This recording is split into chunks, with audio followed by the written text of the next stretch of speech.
บายดีพี่น้องป้องไปเมื่อทุกคนมื่อนี้น้องตูกลับมาพบกับพี่น้องอีกแล้วซึ่งว่าเป็นมือที่สองที่น้องตูนได้นอนท้องหมอคือว่าอาการก็ดีขึ้นหลายเติบเนาะแต่มันยังไออยู่เล็กน้อยมันเป็น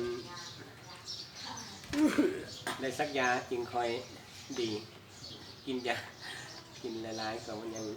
บ่ดีเป็นมือที่11แล้ว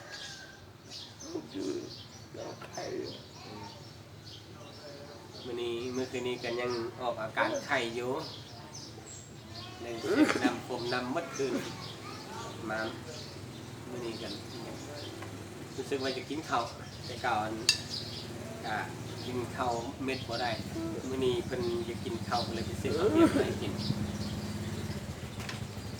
อาหารเช้าของเพิ่นนี่ข้าวเปียกข้าวโจ๊กยังฮ้อนเลยไอ้มัดถ้วยนี่นะไอ้มัดอยู่ในนี่นะมัดอยู่บ่กินได้อยู่บ่คือไอเป็นขยะเฮ้ยเป็นไอเจ็บคอมีดาน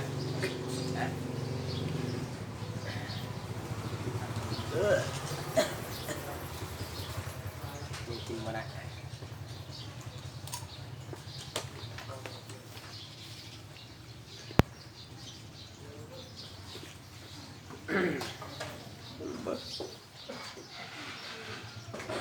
เป็นยังไงแซ่บมั้ยรู้สึกรสชาติแซ่บเลยกินเรื่อยๆอีก2 มื้อก็รู้สึกแซ่บดอกนี่เจ้ายังปากยังปากตายชิมรสชาติบ่รู้จักรู้รสชาติแนวใด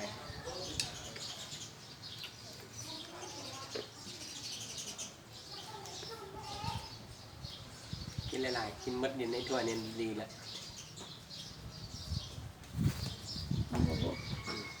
คันนั่นกับมืออื่นก็ออกแล้วคันเจ้าแข็งแห้งเลยนะนอนอยู่หลายมือกับโบคอยทักคนใดมันคืออยู่กันเขาเลยเนาะไปผู้อื่นนอนเลย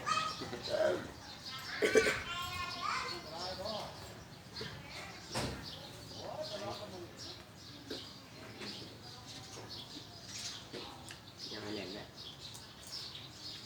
ทีนี้ครับมีพลังเด็กเยอะมีกินน้ำแต่น้ำไม่กินก็ได้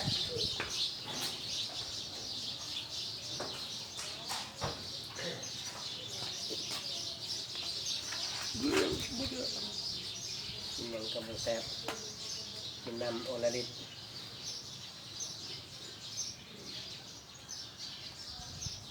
น้ำเป็นโอลาลิตได้ปะ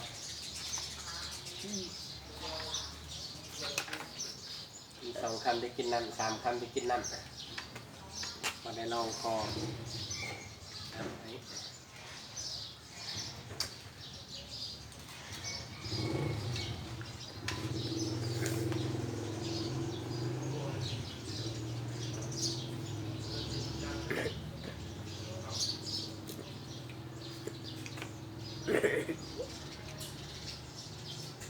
ทีนี้ก็มีพี่น้องมายามร้ายเขา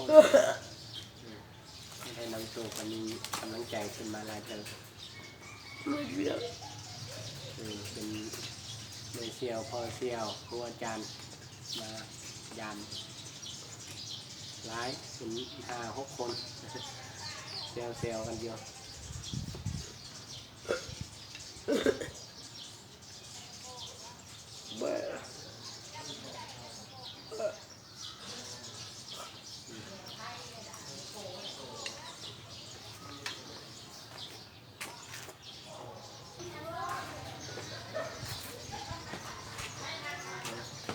เข้าแล้วนะ ดีผมให้ลูกสาวก่อนนะดูนะกินข้าวอิ่มแล้วน้ำก็อิ่มแล้ว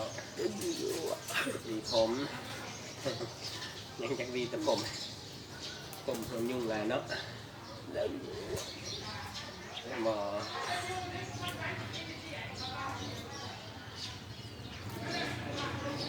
ผมมันก็ตั้งแต่คืนนี้คนยุ่งมาแล้วเป็นแบบ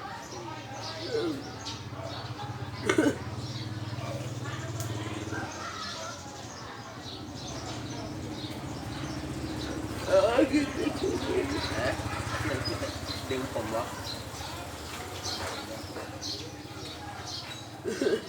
มีผมงามๆหัวมันยุ่งจะในแพทย์มาผมตื่นเลยมันเป็นยั้งว่าสัตว์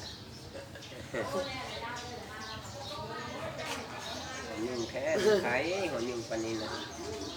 ได้กระสือป้อพัสิวะ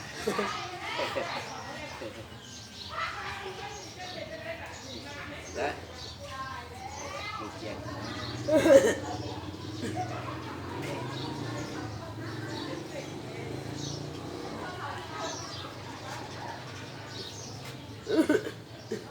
มันงามจะได้เป็นคนนี้ได้แต่เมื่อตอนได้ดีผมมันงาม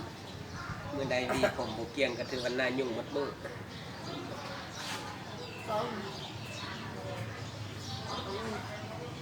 มีปะ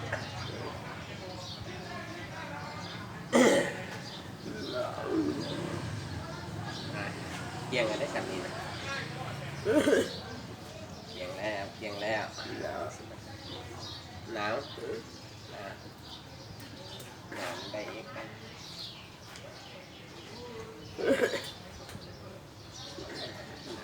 นุ่งทรงขายาวไซส์จังเลยนะ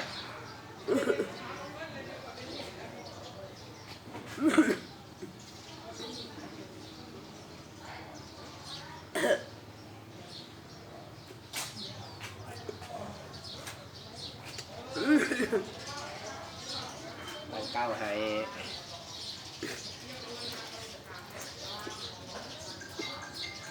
มัดแน่น